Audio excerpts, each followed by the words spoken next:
ये कहानी एक ऐसे पिता की है जो अपनी बेटी के लिए सब कुछ भूल गया, लेकिन बेटी उसे भूल गई। कहानी आखिरी खत।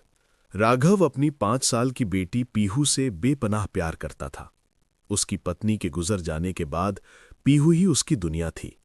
राघव एक मामूली मजदूर था, लेकिन उसने पीहू को कभी किसी चीज की कमी नहीं होने दी। उसने दिन रात मेहनत की, अपनी भूख प्यास मिटा दी, ताकि पीहू को अच्छे स्कूल में पढ़ा सके और महंगी गुड़िया दिला सके। पीहू को गुड़िया बहुत पसंद थी। वो हमेशा कहती, पापा, जब मैं बड़ी हो जाऊंगी तो आप काम पर नहीं जाओगे, मैं आपको बहुत सारे खिलौने दिलाऊंगी। वक्त बीतता गया, राघव बूढ़ा हो गया, उसके हाथ कांपने लगे थे। उसने अपनी सारी जमा पूंजी लगाकर पीहू को इंजीनियर बनाया। पीहू की बड़ी नौकरी लग गई और उसने शहर के एक अमीर लड़के से शादी कर ली। शादी के बाद पीहू अपनी नई दुनिया में व्यस्त हो गई। शुरुआत में वो राघव को फोन करती, पर धीरे धीरे उसने फोन करना बंद कर दिया। राघव शहर के एक छोटे से कमरे में अकेला पड़ गया। वो हर दिन पीहू के फोन का इंतजार करता, दरवाजे की तरफ देखता रहता। एक दिन राघव की तबीयत बहुत बिगड़ गई। उसने पीहू को फोन किया, पर पीहू ने कहा, पापा, मैं अभी मीटिंग में हूं, बाद में बात करती हूं। वो बाद कभी नहीं आया। अगले दिन पड़ोसियों ने पुलिस को बुलाया।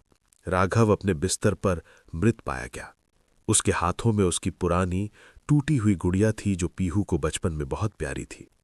3 दिन बाद पीहू अपना सारा सामान लेने अपने पुराने घर आई। उसे राघव का एक पत्र मिला, जो उसने अपनी मौत से ठीक पहले लिखा था। मेरी प्यारी पीहू, मुझे पता है तू बड़ी हो गई है और अब तुझे मेरी जरूरतें नहीं है, पर तूने कहा था ना कि तू मुझे बहुत सारे खिलौने दिलाएगी। मैं उन खिलौनों के इंतजार में थक गया हूं, इसलिए अब मैं सोने जा रहा हूं।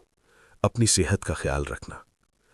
पीहू वो खत पढ़कर जोर जोर से रोने लगी, लेकिन अब उसे उठाने वाला, उसके आंसू पोंछने वाला कोई नहीं था। उसने सब कुछ पा लिया था, लेकिन अपनी दुनिया खो दी थी। सीख, माँ बाप को हमारे समय की पैसों से ज्यादा जरूरत होती है। उन्हें कभी अकेला ना छोड़े।